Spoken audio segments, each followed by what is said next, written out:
Hello, everyone. I'm Bradford, And I'm Bradford. and this is Spooky Time with Bradford and Bradford. Sure is. Today, we are talking about the classic 1980 film? 1980, I think. I think so. The classic film from Stanley Kubrick, The Shining. I think this is, at least Are you going to give everything to us? I don't know that I am. I haven't prepared. We're going to talk about it. So when we look at scary movies, Bradford and Bradford, if it's really a horror movie, a scary movie, we give it a rating. And so far, the highest scoring movie has been The Ritual. Is that correct? Probably. I think so. Because it's a good movie. It's a good movie. And so I'm very interested to see if The Shining gets a higher score. The Shining is a movie that scared me as a kid. And as an adult, it still gives me the creeps, but in some ways it's more like cinematically fascinating. Mm-hmm. What are your first experiences with The Shining? I don't think I was ever I don't think my jimmies were ever truly wrestled. And why not? Okay. I don't know. Okay. Yeah. Well, I like it a lot. Yeah. So overall, The Ritual is scarier for you. Yeah. Okay.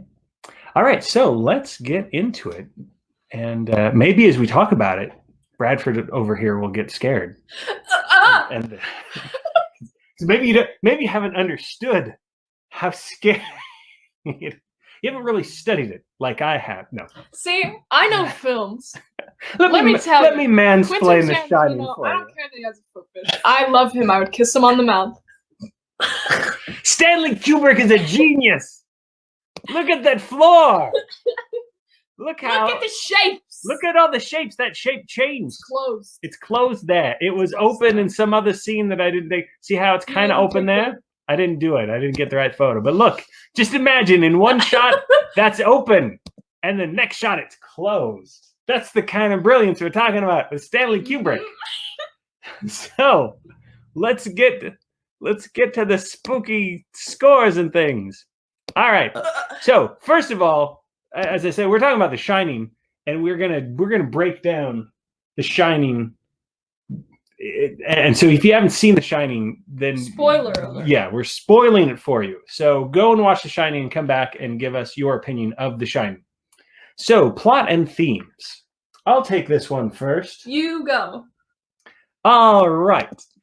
This wonderful, perfectly well-adjusted, not dysfunctional family, functional family, I guess we'd say, is they're going to be spending a whole winter at the Overlook Hotel. So they're going to be spending the whole winter at the Overlook Hotel, and they will be the only ones there. And they're doing this because Jack Nicholson's character, who's also named Jack Torrance, he's that's going. Why they cast him. Yes, that's right. That's you gotta. Back in the old days, they had a lack of imagination for casting. So it's like, what's your name? Jack Nicholson. Okay, that's good. We're halfway there. Will you change your name to Torrance? So he's like, no, I won't to. So like that Jack Nicholson. I'm not gonna do it. So Jack is working on a novel, or at least he says he's working on a novel. And what happens is that the Overlook Hotel has some creepy things. There's creepy things. There's bad presence at the Overlook Hotel. So Danny has what we call the Shining. The Shining is like a special psychic ability. So he can send out his thoughts and feelings and kind of receive thoughts and feelings. And apparently this hotel is very attracted to him. And they might just have to kill him over it. Yeah, so the spirits, this hotel's got a lot of bad juju, right? Bad vibes in this hotel. And the hotel also has the Shining. Yes. And so they're magnetized to this kid. Now this is explained quite a bit more in the book, And the movie leaves a lot to your imagination, but it does seem like something is drawn to the child, and something is also drawn to Jack, because the hotel ghosts are going to basically influence him, almost possess him in a way, to drive him stark raving mad, so that he's going to want to kill his family, which is what happened to the caretaker's family from 10 years before this. That's the plot. And I would say the theme is in many ways talking about the horrors of abuse and addiction, and also just kind of playing upon the fear that the person that you should love and trust the most, a parent, could be the one that's the most fearful in your life. So what would you say about the plot? I don't know, Dad. Well, I mean, I already talked about the plot, but what were you? Yeah, come on, you better answer right. Why did you make a fist and then? I don't know how to fight. I don't know how to be aggressive. Ah.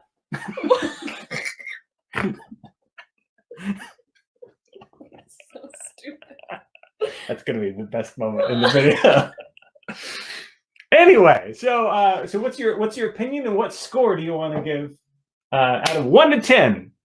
Plot the theme. Oh man, you know what I don't have is something to write down the scores. Oh wait, I can write it. Well, I got a calculator app on here. Okay, so I'm gonna give the plot a 9.5. It's not that they aren't engaging and entertaining, but they are slower than maybe viewers are used to. Pace of a movie. Yes, yeah. So it's one of those things where if you like spooky movies and you like cinematic Kubrick style stuff, then it's the perfect combination. And if you're not familiar with Kubrick's work, you might be going like, why is this so slow? Why are they all of a sudden going, bam, Tuesday? You know, like because it's almost humorous in a way. There's some humorous aspects. So that's why I'm giving it a 9.5. How about you?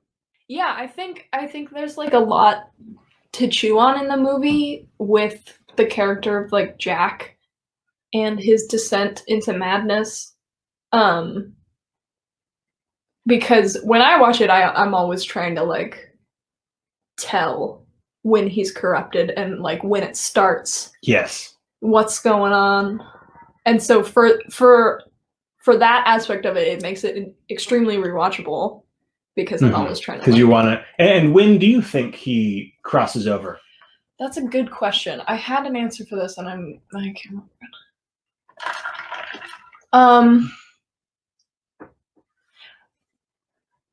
I think that's a true question, because I think there's parts of him that are always fighting against it. Yeah. Except for the like end, especially when he's talking about how much he loves his son, because I think he always means that. Gotcha. As far as when does he lose it? When do you think he starts typing all work and no play makes Jack a dull boy? I think any time he starts typing. Okay, so the first time we see him typing, he's already doing that. I like to think that. I think it's creepier that way. Yeah, because that's pretty early on. It's pretty early on. It's basically when everything's kind of normal, when everything seems normal, and yeah, that's why I like it. And Wendy is going around like serving you like oh, here's some coffee. He's like putting it away. Yeah, that makes it like ooh. All right, so what number are you going to give the plot and theme? I'm gonna give it a 9. Oh no, I typed it wrong. So we were talking about Jack Nicholson's performance, so let's get deeper into that with acting and characterization. I'm going to let you go first, Bradford.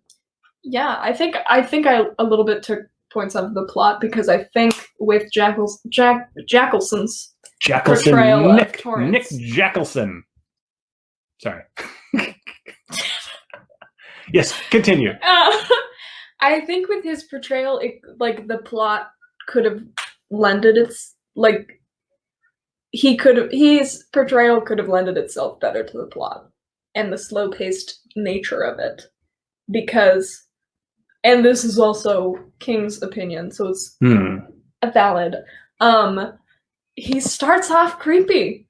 Yeah, look at him. They haven't even gotten. Yeah, in the interview. He just gets to the hotel and he's already creepy in the interview. But when he's Not taking in the hotel. when he's taking Creepy in the car. Yeah, when he's taking his family in the car. baseline. Yeah, and so we know that he has a drinking problem. We learn pretty early from the psychiatrist, I guess, psychologist or whatever, that there's been some abuse, whether it was intentional or accidental. And it was drunken behavior. So he's already kind of scary. So you think that? Do you think Jack Nicholson then goes too over the top in scenes in the first half? We know he goes way over the top intentionally, so it's scary. That's the good part. That's the good part. But at the beginning, when he already seems sinister, is that maybe a flaw in the acting choice or the direction? I think so, because if it was done differently, I think there would be more heart-wrenching moments, and I think that'd be really fitting for like the themes of like. It's like a loving father that's been corrupted. Yeah. But we don't have the loving part. Yeah, instead like it's really easy to hate him, and that makes it a fun experience. Yeah. As a horror movie. But for the story, I think it'd be more interesting if there were scenes where we like genuinely liked him as a person. And that's what's in the book. What did you think of Shelley Duvall's performance? She got a Raspberry nomination, a Razzie nomination. Razzie Awards are, I don't know if they still do them. Razzie Awards are basically like the anti-Oscars. They started in the early 80s. So this was like the inaugural year when The Shining came out. And they basically said, we're going to vote for the worst movies and we'll give nominations for the worst movies. And so they gave, if I remember correctly, they gave Kubrick a nomination for worst director. And they gave Shelley Duvall a nomination for worst actress. So what did you think of her characterization? I mean, I have less qualms with it. Like it's like you wouldn't give it a word. Like I think it's good. I know that Stephen King's problem is that she is so quick to sort of beg and cry and seem defenseless, but I think that she has a kind of a realistic portrayal of this is probably how you'd freak out if your spouse is doing, like you. I think she makes the movie scarier. I feel like she felt she was really in danger here. I feel Which is not the best thing. I feel like Kubrick and Jack Nicholson was like, let's screw with Shelley Duvall and freak her out, because it seems like there are times where it's like, she's genuinely scared. I don't know if she is. I've heard rumors. Have you heard rumors? I have heard rumors. I've heard rumors. She's just an amazing actress. And so I don't think she deserved the Razzie. I think her bravery is like realistic in a way. Yeah, because the window scene, right? She can't get through the window, but she's going to get her son out. Yeah, and the times that she's bargaining with like her husband. Yeah. The person that she like made a family with. Mm-hmm. Like it's obviously like, and I think like a cycle of abuse is that you trust this person. Yeah. And so I think it. So things, when she hits him with the bat, she's not turning into like a warrior character. Yeah. Right? We're not getting like. I think I recognize Stephen King's, mindset. Mm-hmm. And I like her Wendy better than his Wendy. See, so characterization. What score do you want to give characterization? That's a good question. Out of 10. Because I really like Shelley Duvall, but I kind of like Jack Nicholson. We didn't even talk about let's talk about these two. Yeah. Okay, the little boy's amazing. So I don't know how many times I've seen The Shining now. It's got to be at least a dozen. And this time around, I was really enjoying Danny's performance, the actor who plays Danny Torrance, which is funny because I always thought it was like, oh, he's just, like a kid that's, because, sometimes kids are like, oh, you're being too cute. Sometimes kids are like amazed. Like, I don't know if people are going to agree with me on this one, but I think Henry Thomas in E.T. is like an amazing young actor. Like he's crying over E.T. and sometimes he's really funny and good comic timing. But he's slightly older than Danny is here. So considering how young this little kid is, he's really good. He's really good. You know, he's you really have cute. he's the audience basically. He's going through these things, and he is cute, and he's, you know, the scene with his the father and son scene. Yeah. Father and son scene is really like kind of affectionate. He like knows that his dad is messed up, but there's nothing that, you know, like he can do to reach it. Yeah. And then there's he's very heroic, you know, so he uses his wits, keeps his wits about him in the last scene, and this guy's off the deep end, and so he's going to lose in this battle of wits. Anyway, so yes, so the character of Dick Halloran. What did you think of what do you think of his character? And this is maybe more about plot, but in the book, the only one who dies is Jack Torrance in the fire, and in the movie, Scatman Crothers' character Dick dies. Yeah. Good characterization choice. Not so good. I'm guessing they had to market it as a horror movie, so they were like, we need to kill. I think at that's least what one other I heard. That's what Kubrick says. guy. Like, we can't make a horror movie if. But I don't agree. Okay, so characterization. What kind of score do you want to give it? I think I'll give it another 9. Another 9. Okay. And I will agree with you and also give it a 9. All right. What's next on our list?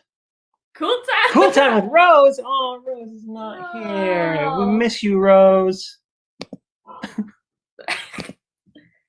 Visual effects and sound effects. All right. Sound effect right there. Yeah. We added that. There's a Foley artist right behind the door making dog noises. He's just going, woo, woo, Yeah. woo, woo. All right, so visual effect. Woo.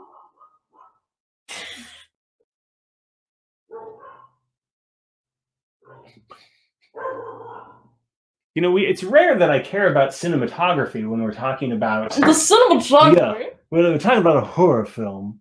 But I love the cinematography. I love the look. I love the style. I love everything about the feel of the hotel. So anyway, so sound effects, if we're not just talking about like the creepy sounds in the movie, but the use of the score, I really like the way he uses music. Sometimes it's classical, sometimes it's the old-fashioned jazz, like when he goes into the ballroom. Yeah. So I loved all. And as for like the classic spooky like horror violin Yes. score, there are times where the music jumps when there's not a visual jump scare, and I think that's really cool. Yes. And sometimes there's weird percussions that are making things like scary. that. There's like the rolling around. Yeah. Do you know that one? I think so. When they're showing when things are really going downhill in the hotel, and we see when we see this guy, yeah, and we see this weird couple there, right? So yeah, he's not auditioning for Cats. He's maybe that's how I got the role. Maybe that's the casting couch for what? What? As far as like visual effects, there's not that much visual effects, but I think my favorite all the practical effects I love. Yeah, my favorite visual effect in this movie is probably like the scene with the girls in the hallway where it cuts between them standing up and then on the floor. We won't show the gory stuff. But and I almost forgot like one of the most important visual effects in addition to the scene that blood elevator. The blood elevator. Yeah. So that's pretty iconic. All right, I'm going to give it 9.5. I'm going to give it a 9.5 too. Setting and tone. We almost erased this one because of the Rose prompt. So setting and tone. So that's not just where it takes place, but kind of the set design. Could be cinematography, the visual look, and the emotional feel of the film. I also quite like it. I mean, it's, like the frozen wasteland outside is almost a good choice. Like The Thing. I think my guess is that you're gonna do a perfect 10. I think I'm gonna do a 9.5, and the 0.5 is for, I think there's one too many extreme zooms. Wow. Because that a little bit He takes likes- me out of Okay. it takes me out of the movie a little bit. There are a lot of those. They won me over. Yes. So really, for me, the setting of the Overlook Hotel, just from like the beginning of the film when he goes in and is just relaxing there during the interview and stuff like that, I'm already mesmerized. And then there's just so many great moments, so many like strong, powerful, colors. The bathroom where he's talking to the ghost. It's a good bathroom. We already talked about this bathroom as well. Incredible bathroom scenes. The bathroom photography. Yes, and the ballroom scene, right when we see it when it's empty, and then he like kind of travels back into time, or the ghosts come out from the past. So I am giving it a 10. You are correct, and you're going to give it a 9.5. Okay, so now we're getting to the important part. The spookiness. The spookiness. So I guess I will talk first. Yeah. And this is where it might lose points, because I don't know I love this movie. And right now I feel like I'm a big fan of this movie. And right now it's probably like, if you're going to ask me my favorite scary movie, I think I'd say The Shining. But it's not necessarily a movie. I don't know, when I was a kid, I don't know that it was the movie that kept me up at night. And so I almost like it for other reasons besides the scariness. But there is something to be said about how creepy Jack Nicholson is as the movie continues on. And that within me, it stirs up uncomfortable, scary ideas of relatives in my youth yelling at each other, like drunk uncles at weddings and things like that, and fisticuffs breaking out because there's a lot of drinking on my side of the family. You're not Irish. No, well, we're 10% Irish, but not enough to justify that accent. But what do you think, Bradford? This most recent time I watched it was the scariest time I watched it, because whenever I watch a scary movie with Rose, it's scarier. Why does it get scary? I don't know why. I think I like have empathy for her. Okay, and so she's like, so Bradford's girlfriend Rose was watching it with us, and what do you think Rose thought of it? Was Rose scared? I think a little bit, yeah. So her fear, you picked up on her fear. Yeah, parts that I know that like aren't scary parts. Yeah. She's like, there could be something in the hallway. I'm like, that's not. That's not. I've seen it. That's not. I've seen it before. Something's in the pantry. No, it's just food and tang. But yeah, I think I want to like make sure the horror movie experience is like as good as possible. So I do that, and then she gets scared, and then I'm like, you're getting scared. So what do you remember this time around? What was kind of on the spooky side for you? I think it was just like the hallway scenes of like there was more uncertainty. Yeah. All right. So what score do you want to give spookiness? I think I'll give it 7.5 or an 8. What do you think? Which one? It's up to you. I'll give it an 8. All right. Okay. And I am going to give it 8.5. Good times. Good times. So that means our overall score is 91.5. So that's an 8. Yeah. Process. Yeah. I was just like, that's a number. It's a number. Yeah. 91.5. So that's an A-. So we've not had a straight A, because there could be a movie that gets like 10 or maybe even 11 on the spooky scale. What would happen if you watched an 11 spookiness movie? See, what I'm kind of looking for is to have night terrors for a week. Yeah, fair enough. Okay. Right? Not for the rest of my life. Yeah. I sort of want, you know, sometimes you hear about like H.P. Lovecraft Okay, but- stories where people are just like, they see a horror that they can't imagine, and they're like, "Rah!" And so I want to be doing that, but like, what is this? Should we keep watching scary movies? Yeah. Do you think scary movies help people through things mentally? Or do it make things worse? I don't know. Depends What on the is it person. about? What is it about like gore and human suffering that I like in film version? I think that because Rose doesn't like that. I was like, yeah, everybody likes gore, and I was like, and Rose was like, no. I think it's because there's certain things that Like Castlevania, I'm like, yeah, well, yeah. there's certain things we're curious about, right? That's true. And so movies give you a safe place to observe those things. Mm-hmm. So that's how I see it. Do you know that Human Centipede 2 is a black and white film except for poop? Really? Yeah. Yeah. So it's black and white and brown? Yeah. It's like one scene where it's like, yeah. I'll tell you then. We're not reviewing that. All right, so that's our review of the incredible, disturbing, haunting, sometimes funny, always entertaining, I think, Stanley Kubrick's The Shining. Sometimes a little bit slow. Sometimes a little bit too much Jack Nicholson, maybe. And so next up, we will be watching the sequel to The Shining. We're going to watch Dr. Sleep.